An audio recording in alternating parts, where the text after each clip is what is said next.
Welcome to the Science of Relevancy. This is your host, Rex Allen.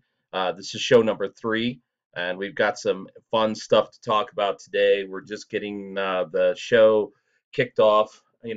Purpose of the show, really, just a quick introduction, is to talk about the whole science of relevancy. Relevancy is not an art, it's a science. It's all about how do you, as an organization, either gain or sustain relevancy in the digital age. There's a lot of things that are going on that are disruptive technologies, and we coach people and talk about and interview people with all kinds of perspectives on what's happening and these waves of innovation that are changing everything on Earth.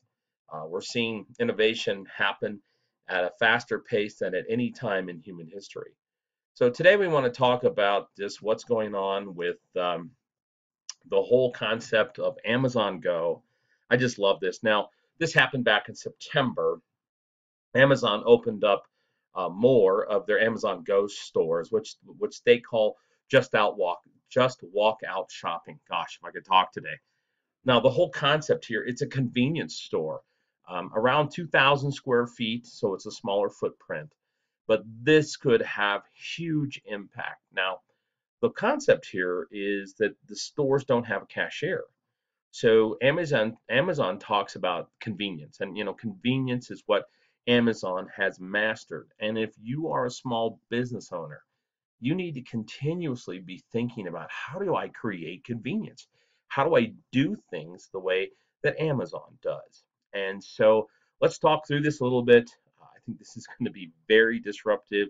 I think we're going to see the landscape of convenience stores change across the country because of the technology they've deployed. So first of all, like I said, a smaller footprint, not that big of a store, of a large variety of different types of products, less depth on the shelf and more variety. And when you enter the store to actually start the whole process, you check in with your app at the door. So Amazon systems know that you're there on premise. I mean, how cool is that? And I used to think that Walmart's app that gave me different prices of milk on different locations was cool. But wow, how cool is it that the app checks me into the store? So once I walk around and shop, the whole concept here is to help people get in and out of the store as quick as possible. I love this quote from the vice president of Amazon Go, Gianna Perini, and excuse me if I mispronounce your name, I can be terrible about that. But she quotes here and says, I don't know a ton of people who say, I love the part where I wait in line while they ring up all my stuff. And that's truth. Nobody likes that. And that's what Amazon's going for here. So the whole concept here, they have 3 stores in the greater Seattle area, and they just opened up another store in Chicago in the same building where the Amazon regional office is there. And the thing is, help the consumer get in and out of the store quickly without waiting in line. I mean, think about it. I was just at a large retail location earlier today, was stopping in and grabbing one item. And even though they have deployed uh, self-checkout aisles, the line was 15 deep. And I looked down and I looked at the traditional checkout lanes with humans running them. They were still 6 or 7 deep. And so Amazon's nailed it with this one. They've absolutely nailed it. So once they picked out your items, the sensors, and they've got video in the store, they detect your purchases. So you kind of get them rung up as you're going out. So it determines your packages. Now, I think there might be some potential issues with this, but of course, Amazon, being the convenience scientists that they are, certainly have gone through all the scenarios of potential shoplifters, asset protection, mistakes, issues with barcodes not being picked up, sensors, those types of things. But literally, the sensors detect the purchases, and I can't wait to run to one of these stores and check it out. Then, upon your exit, again, it's to get you out of there without waiting. Amazon will then charge your account, which has been linked to your Prime account or an account you set up in the app. So when you walk out the door, you're charged. So it's a great concept.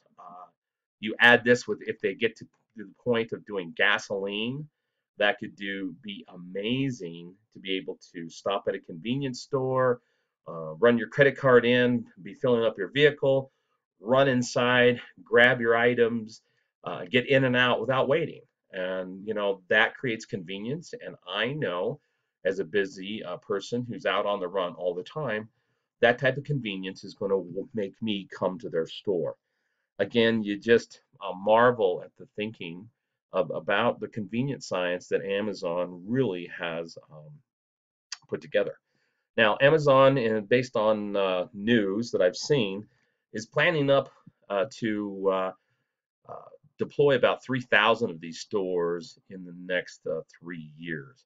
Now, 3,000 stores is not a huge footprint when you think of the number of convenience stores. Walmart in the United States has 11,000 locations, so it wouldn't even dent Walmart's locations for that, but it does present a pretty good sized footprint. Now, think of what that's going to happen to your local mom and pop shops. Okay, so the guy that runs the Quickie Mart, kind of quoting the Homer Simpson, the guy that has a convenience store, liquor store type thing, how's he going to compete? He doesn't have servers, he doesn't have sensors. He has to hire somebody and put them in the store. Now, there will be critics that say, Amazon's just trying to do convenience shopping without people and the cost, the overhead of that for wages and benefits. But I think their intent is genuine with the whole concept of convenience. And so it's going to be interesting to see how this happens. I almost want to jump on a plane and go to Chicago or Seattle to go check one of these out because they don't have these near Boulder where I'm at today. So take a look at this, read up about it. There's several articles online. It's a fascinating technology. I would love to be able to get my arms around the scanning technology to see what they're doing. But again, this is about being relevant. And Amazon's figured out how to stay relevant and stay ahead in the relevant game. Because if I'm an Amazon fan and I'm buying my groceries and I'm buying all my other things online from them through my Amazon Prime account, and I'm watching videos and I'm basically getting my books and all this stuff, this is another extension of convenience for me. And if I'm an Amazon fan, yeah, I know I'm going to gravitate to this because it's easy. It's just going to go on my account. I'm probably going to get rewards points for these purchases. The benefits are nearly endless. So take a look at this and keep an eye on this concept to be able to deploy a store that is without cashiers. Now, interestingly, they'll still have to have stalkers and other types of humans. You can't get away from this completely. But wow, I really like this concept. It was introduced in the marketplace in September of 2018, so I think it's going to be an impactful innovation in technology. So stay tuned. Continue to follow us here on YouTube, our podcast, and on the website, thescienceofrelevancy.com, and join in the conversation. We are looking to continue to build out tons and tons of examples to help businesses, leaders, salespeople, and marketing people, consumers, and keep us all dialed into how do we create, maintain, sustain, and thrive in the science of relevancy. Until next time, be relevant.